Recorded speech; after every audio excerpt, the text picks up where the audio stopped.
Hello, everyone. Good to see Hello, you good to again. see you. We got all the confetti. We're We got celebrating confetti. you We got, joining what are we us. celebrating? What are we celebrating today? It's a good day. It's just a good day. Like I went on a run this morning. They invented the 5 a.m. club in San Francisco. There's a reason.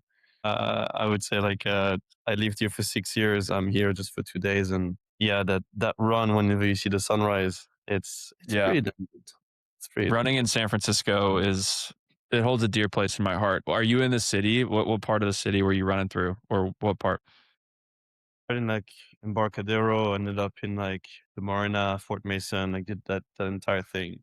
It was Like overlooking the bridge and all that? yeah, of course. I'll send you That's so pictures of cool. That's it. so It was a cool. good Love day. it. San Francisco You is know, great because it's so small and it's not actually like that big of a city where it's like if you run a meaningful distance, like you can really get a good vantage point of a ton of different parts of the city.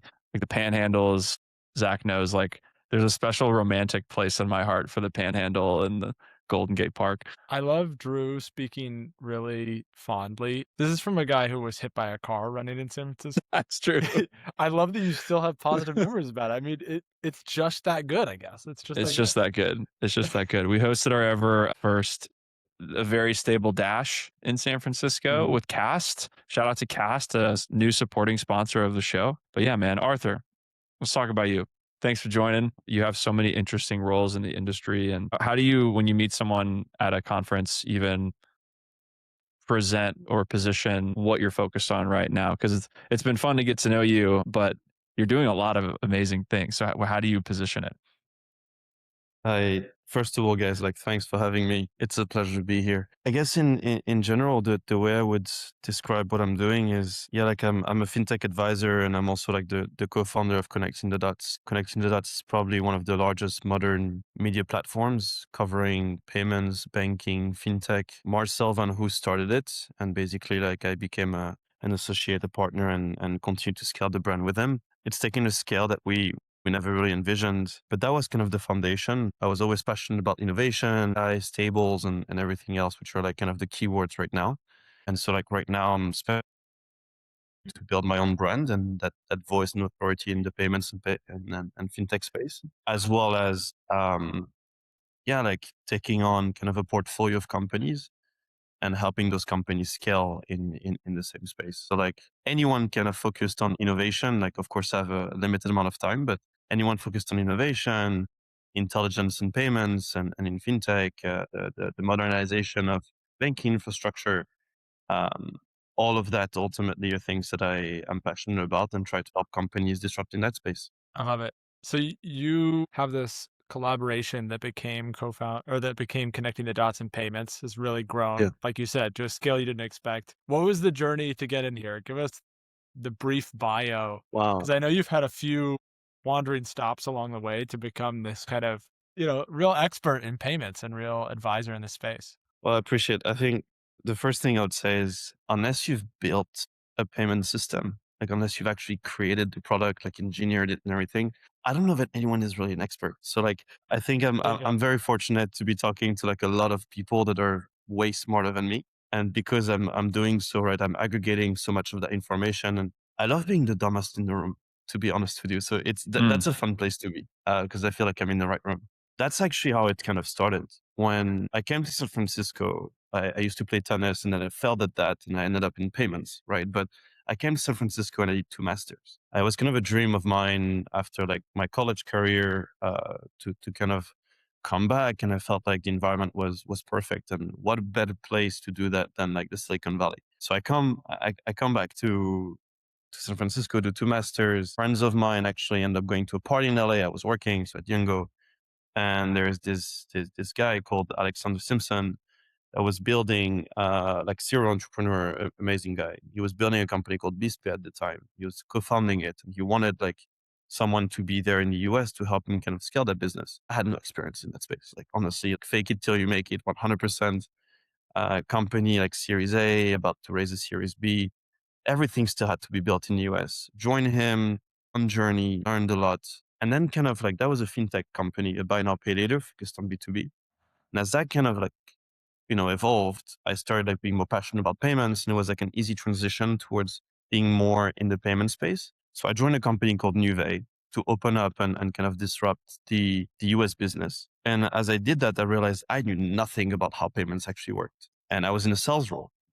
And as that kind of, first I hate selling, but as that kind of like happened, I was like, well, if I'm going to be talking to some people that are managing payments, like experts that are building it, I better know what I'm talking about. And so I started learning about things. And at that point, I was like, if I'm learning about things, why don't I just start posting about them on LinkedIn? And I was connecting with people from the payment space, and that kind of grew. And it took very unexpected turn over the past, like, 3, 4 years now of resonating with my audience and ultimately building kind of that presence and hopefully providing value to the people that have been following me for a period of time. That continued, joined VGS, scaled that business, amazing people, Chuck, Jeff, really, really taking a step deeper into payments because that was like payments data, so infrastructure. And then after that, like as that was continuing to grow, like I was approached by a lot of different businesses to help them scale. So took on that journey of like, wow, this is fascinating. Like company like Deuna is building payments intelligence. A company like Dfns, very, very close to Clarus and Trace, like the building kind of the newest way that banking and financial infrastructure should be operating. Company like Breeze, like all of those businesses out there are just like revolutionizing and redesigning how payments and fintechs are operating. And so like that's the journey to this point. I love it. And what do you so now you have this idea, I love it. You're not an expert, you're a synthesizer. You're seeing all this Yeah. stuff, you're constantly learning, you're putting out what you're learning. That's a great way to be. Sometimes I've heard it said that answers are getting cheap, but good questions are expensive right now. So it's That's good. beautiful. That's beautiful. Say that again. Answers are getting increasingly cheap, but good questions are expensive. Just frame it. Beautiful. Frame it Well, I like think we should crochet end. I like, think we should end the show right there. I think that's enough. I think we're good. well, let's see if I can ask a good Just kidding. question of Arthur. Yeah. All right. Give us a good one. We'll see. I don't know how expensive this question is, but I wanna know, you're seeing various trends, right, Arthur? I know you're watching it, you're yeah. watching what's happening in payments and traditional banking and stable coins, all this stuff. What are some of the movements, then in money movements that you're really excited about or you're watching very carefully right now? Well, like there's really like two major disruptions happening like right this second. There's a lot of them, but two major ones. So like one of them is the rails on which payments are currently like being processed that are evolving and becoming increasingly better, just faster. The technology behind is like in this case, for example, like stablecoin rails, like the blockchain is just such a more capable technology that's being used. And so it's more than, like we're looking at assets or use cases that are being built on the blockchain, but the technology itself is incredible. So like I think the rails are something that is currently really disrupting how payments has been operating. Because if you think about it, payments is an old industry. Like payments was actually built for card present. Like everything that we're currently doing was built for card present. And so the world in which we live in today is so different. So like that has to evolve. Like soon we're going to have more agents present than actually humans, right? So like we have to accommodate for this. And the second trend that I would say is really, really interesting is the adoption of AI. We've had like machine learning to an extent in the space for a period of time, but honestly, it's rudimental. Like there isn't that much of a like eureka moment. It's Mhm. been just like a decision tree and kind of sticking to that. There hasn't been any thinking or any benchmarking or real understanding of how payments are like even from processor perspective, how payments are actually like processed. And so I think intelligence is going to really disrupt how payments are being processed. And then I would say, touching back on the blockchain and everything else, I think when we talk about payments, at the end, it's money moving from one bank to another, Mhm. right? To an account to an account. And I think that the account systems, so like banks, are modernizing today, like their infrastructure. And so that's also going to redefine ultimately, because they're the core actors, it's going to redefine like how payments and banking and all of financial institutions capabilities are going to evolve. When you think about that evolution, fast forward with me to 2040. We're in the world of 2040, the world of finance and payments in 2040. I want to think about we had today the Clarity Act got through the banking committee. There's this sort Hmm. of TradFi crypto tension, Hmm. lots going on there, but we are advancing. And if you think about how do payments, how does banking, how does finance look different if we just fast Mm, forward to when we're old gray-haired men in yeah. 2040. I don't know. That might be you. I won't be old nor gray hair. You'll have a I good would say tan in Miami playing tennis. there we go. That's what I'm talking about. I guess like a few changes will happen. One, we're gonna hit hyper personalization. So everything that we need as consumers or anything that businesses need, I think will be hyper personalized. All of the different financial services will be available on demand. There will be a lot of like aggregation of platforms. Like today, for example, you still look at payments, like you have multiple rails, right? And then you have local rails in like specific countries. Then you have like the card networks. Then you have the blockchains, etc. Then you have like bank to bank transfers. You have wires. Like you have so many different rails. And so as that kind of happens, I feel like all of them will be interoperable. Everything will be connected, and that will make like payments or money movement. I want to call it like payments. I think is the wrong word. Like money movement be so much more efficient, so much more global, and it won't just be just the payment component of things. I look at the financial systems and I think, agents will have like their own almost like mini bank.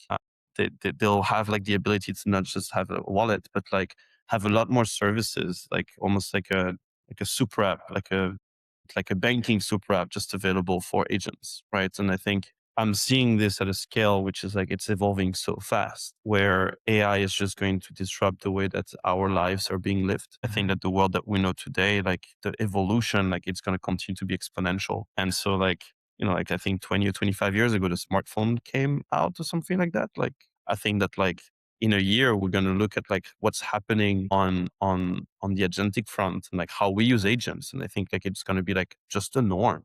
Like the new generations coming now are just going to use them. Like everyone is going to be savvy. Creating tech, creating apps is going to be super simple. So yeah, I think 2040, if I have to say, like everything will be hyper personalized. Agents will be the one ultimately like creating everything for us and purchasing on our behalf and moving money for us. I think that a lot of like maybe a hot take, but Smart. trading is going to be like dumb at this point because like it will just be done by agents. So like trading is a zero sum game. So like how do you win now? Like who has the better agents? But it's going to be like the economy, I think, is going to change drastically in the way that it operates as its core, because it won't be humans competing against humans, it'll be agents competing against agents. So I see a massive like redefinement of the core principles of how we live and our Yeah. economy today. In some ways, trading is based on human error and human ignorance. That's where there is Yeah. alpha. And if you, Hmm. depending on how good your agents are, if they have all the data, Yeah. if they have all the information, opportunities could massively shrink. Yeah. I mean, at the end, There's like I there's was also talking, less friction between like right now the difference between acquiring a S&P 500 stock in the US is pretty low friction versus like an exotic currency or an exotic bond somewhere. Like currently we live in a world where like there is a pretty stark difference between what is the asset and how hard is it to get it. And there are like premiums and spreads built in depending on what asset you're talking about or moving from one asset to another. I think in an agentic world where especially as more of these things become tokenized, the friction of getting them and moving between them is going to almost become a race to the bottom. Would you agree with that, Arthur? Like how the trading operation actually evolves? I would say that's pretty spot on. But I will say there will be new opportunities. Like it makes me think what you're saying through this sort of inaccessibility, creating opportunity. I'm thinking about private markets. And Mm. if you want to get in on a compelling private market, if you want to get in on SpaceX, it's somewhat difficult right now. It's kind of, you have to know someone, some kind of SPV, some kind of syndicate, you have your own fund, but there's opportunities for sort of hard to reach markets, whether that's we've talked about on the show traditional markets that are you can't trade, say, Tesla stock in India, but there's also we can trade that in the US, but what are the things that your average consumer can't trade? Well, they can't trade private markets. Could we make those more accessible? There's all kinds of sort of ways where like, Yeah. people I find ways to make their I think that the thing people are going to trade on is data. Like there's a company I invested in, and the founder is a good friend. His name is Kevin, and the company is called Royalties. And they're making humans an asset that you can invest in. So think about a celebrity. You can go and you can invest into like a celebrity, and you can get a part of the revenue. And I find that fascinating. right? Like you don't have to invest in just companies, you can invest in the people. So let's say you don't want to invest in Tesla. Okay, great. Invest in, I find that like crazy. So I thought that was a really good idea. And I think I was talking about it with my good friend that leads, he's the head of AI at a company called URAI. They're creating like a digital twin of yourself that can ultimately like come in and perform the tasks, the everyday tasks that you wouldn't want to do. So like replying to emails and things like this, but so much more actually. Really cool. And he was telling me that, yeah, the models are important, but it's what you train them on. And ultimately, like the data itself is going to be a currency that like we need to get access to. So I think getting access to information, like, which is as old, like this is an old, like, concept, right? Like information is gold. And I think that is going to be something that most people want to trade on and want to bank on, because the right information will give you access to everything. So data is going to be queen. Yeah, it's interesting to compare that reality with the current reality in payments and finance generally, where there are so many, even categories of business that are just built on top of building spread or building economics just in between certain flows. It's like trading, payments, PSPs, like all of these different categories for all these different reasons. They're mainly in the business of like taking a little slice when value moves from one place to another. In this new world, because of that friction being so low, like it's probably not the most defensible business to go build is like the slice of the pie business in my mind. So like I think that's a good point, and maybe like hot take for every processor out there. If payments become just a commodity, it kind of is already, but it just becomes one thing like that. Like why even charge a cost for that? You should charge a cost on what it actually does to someone. Like in my personal opinion, which is like sold a $1 million contract, right? And I was able to get paid for it. Well, great. I don't think you should be charged on like a cent, right? On a transaction like that. I think you should, giving the ability for someone to purchase is something that should be monetized on a value perspective. So if you enable like $1 million value, then you should take of that. If you enable a $10 million value business or contract to be made, you should take a take on that. I think it's intelligence and yeah, like that So was it's the same thing. It's just attributing who is to be credited with the trade or the transaction versus benefiting the infrastructure you're using to do it. exactly. I think That's that's. I interesting. mean, I'll give you an example. I was just in Peru with entity data, and one of the biggest regulation changes right now is the country is creating a local rail. So think about UPI, you think about PIX, and so like some individuals from Peru went to India to study UPI and learn from like their mistakes and what they've created and how that actually behaves. When you have a local rail, like it changes the economics of how banks are going to monetize payments there, because it's going to make just, everyone gets access to that rail. You don't need, there's no barrier to entry now. So everyone can actually process payments. So now like from a payments perspective, like how do you monetize? Like banks have to change that, and it's access to the consumer, and it's the data that you're going to get access to and what you can build on top of that data that will be monetizable. So like if the banks start losing access to the consumer, then they're going to just become a backend infrastructure. They're going to lose all of their value. So it's those type of changes that I think people need to ultimately really pay attention to. One thing we are not touching on right now, but it's every region have different regulations. And when you asked me, I think before about like 2040, I would love to see more global regulations put in place where sure, Europe wants to do it something, great, awesome.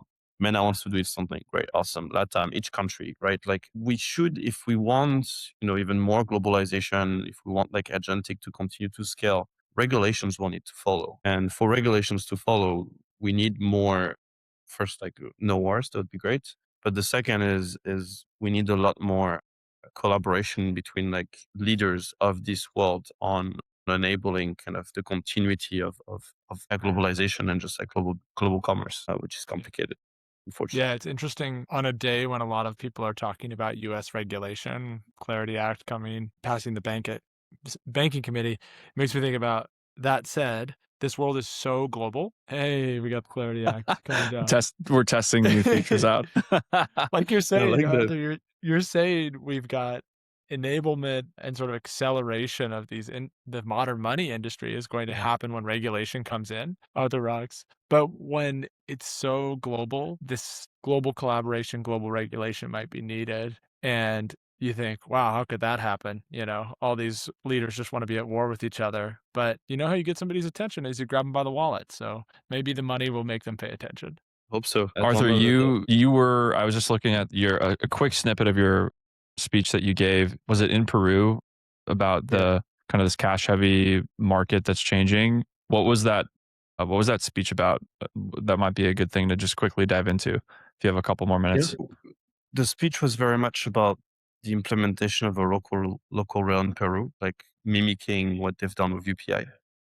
Uh, I might have told the banks that they would become blockbuster if they weren't actually behaving and starting to like making some moves. Because again, like what you've seen in India is today, banks are just like providing accounts and things such as, but those accounts can also be provided by fintechs. And so like the consumers are not owned right now, like the interaction of the consumer is not owned by the banks in India. They're actually owned by PhonePe or Google Pay. And so like banks have lost a massive part of their business. Let's say before you needed to make a transfer, you would go to your banking app. Now you can go to like Google Pay or PhonePe and make a payment directly from there. So banks don't have access to the data anymore from like all of the context that you get from having the checkout. Or ultimately, fintechs got access to this, and the context is in Peru. They're going to build that rail. It's already in motion, great, but that's going to create more fintechs from outside to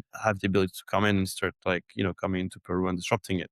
But the banks have also a massive opportunity because they have Yape and Plin, which are the two like prominent wallets, which when India started with UPI, they didn't have like the economy is very cash heavy. But because they have Yape and Plin and they already have like 18 million, I think, 18 million customers like already on those, banks are behind those two wallets. They have the ability to continue to invest into those, create super apps, so diversify from just payments, embed more services around it, and continue to like be the ones interacting with the customers. But if they don't start moving to create those super apps and invest into those services and continue to capture like those consumers and Shen, it will be a little bit of a problem. So those are the conversations that we're talking about. Stablecoin rails also were mentioned, just like everywhere else, and intelligence. That's a cool I'm pick. looking at those three, kind of the three big pictures you mentioned here, at least that you posted about. UPI is just Yeah. the first of three forces. Open finance is next. Yeah. Agentic commerce after that. Any kind of final thoughts on your Yeah. time spent here? Yeah, so like open finance is going to be data based. And so like what's going to be happening is that local rail is going to enable data to flow in between more parties and more data to be accessible. And so because of it, as I said before, data is queen. And so because of it, like that will be something that that really empowers Peru to continue to grow. And then agentic will sit on top of this. If data is flow and shared, then agentic can start like being something that they look at and do that quite quickly. So yeah, I would say every single, not just Peru, but every single country should be thinking about how do we start like having the right rules and regulations, but sharing data in between all of those parties to continue to innovate. Because like agentic is coming, period. It's already here. So interesting. More data is queen. Let's go. I think there's a lot more that we can talk about. I know Arthur, I teased a couple of things we were thinking about internally when it comes to data, streaming of data. So more to come on that. This has been fun, man. Would love to have you as a regular show. And shout out Pay Up. We've been loving following this. We don't want to let you go without shilling Pay Up. What's up with Pay Up? Well, PayUp is just like an initiative that was like a lot of people now like create content that's written, which is what I started with. But I have a feeling that, like to make things resonate, I wanted to take it to like a whole new level and start like video content. So I hired like a head of marketing, and PayUp is an initiative to like dive into one specific news every single day and actually deep dive into it so that everyone can pay attention to it. Do that on every single platform. So not just LinkedIn anymore, YouTube, TikTok, Instagram. Yeah, and Edits are nice. They're getting better. Every episode or every update we get is just a little bit better. I like it. I appreciate it. I'll tell my head of marketing that he's doing a good job. But yeah, like the goal is to make finance fun and not an old industry, but a place for everyone to learn and just like engage with like what's actually happening, because there's some crazy stuff happening, which I'm a nerd, but that's fun. So I'm trying to break the barriers and the codes of like the financial industry and make it accessible to everybody. I really like it, Arthur. I think your stuff always reminds us and your many viewers and listeners and readers out there, this stuff is not far in the future, whether we're talking about agentic, stables, all these various trends. Like stuff is now, it's happening already. It's Yeah, just a question of how it gets applied, regulated, rolled out, but it's already here. it is. Arthur, any other than Stabledash, of course, what other creators or brands or educators do you enjoy learning from or following in the kind of fintech or money category? Any like newsletters or things that you consume that have been meaningful to your growth and learning? So like first of all about Stabledash, like you guys have done something absolutely freaking incredible. So like please keep going. Firm believer and we'll do some cool stuff together as well. I would say like from a live show perspective, like you guys have the one that I watch the most. So like that's one. Obviously like please go follow Marcel. Like the man has like 300,000 followers I think on LinkedIn. Like he's a big inspiration for me. We continue to innovate together and I think a lot of cool stuff will come. I really like Dwayne Jeffrey, like his take is always raw around like very much like data driven, good background, knows what he's talking about. Alexandra, I love someone new called Gaspar Subify. He's doing some really cool stuff as well. And How then do you like spell that? The first Gaspar, name? Yeah, Gaspard, I believe. wouldn't Checking have now, gotten but that right.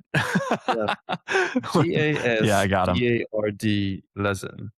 Um, Yeah, yeah. and I then actually was like looking at there's this also guy yesterday. Um, cool guy. Someone was flaming him. Who was it?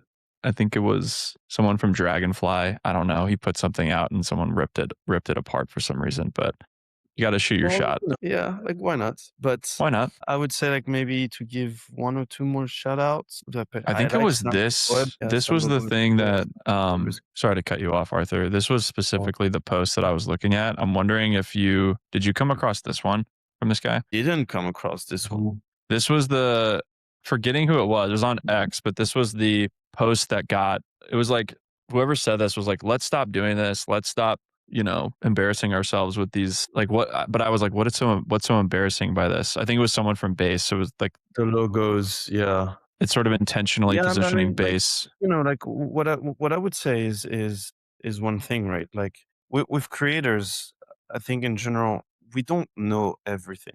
Like I don't think like people see us as authorities and stuff. Like and sure, like we do like for most of us, like we do the research and stuff. Like I got grilled on this once or twice. But I think like we have a brand and everything. We welcome in criticism and feedback. You don't need to destroy someone. Like I think we're just trying to like have a positive impact. So sometimes some actually like let me take it. Most of us are trying to have a positive impact. Some of them are crooks, but that's a different story. I think I mean I met him. I can vouch for him personally and will.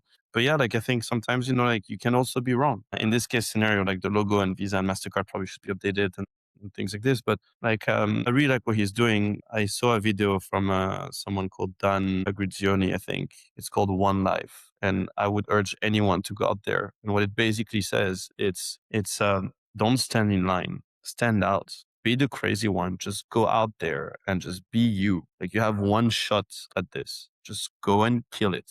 Like be different. And I think like making mistakes is just part of this journey. So just for anyone out there that's thinking about doing it, just don't think twice. Just go and do it. Whether it's creating something, like funding something, investing in someone, you will lose more time. And that's the Bezos mindset. You lose more time in thinking about things 15 million times than actually doing them and learning from them. So yeah, I would like to just give a last shout out. Like I met Simon Taylor like not too long ago at Agent Connect that we hosted with VGS, and damn, that man is knowledgeable and he's fun Mm, to be around, as well as Raphael from the Big Well. Like all of those guys, like there's really some really cool people out there. You guys are part of it as well. So like thanks to everyone ultimately contributing to making this industry actually cool and for nerds to be able to have fun while working on things that actually matter and impacts billions of people. 100%. Fun place to end. Arthur, thanks for joining us today. We'll do it again. Have a great rest of your day in San Francisco. Appreciate you.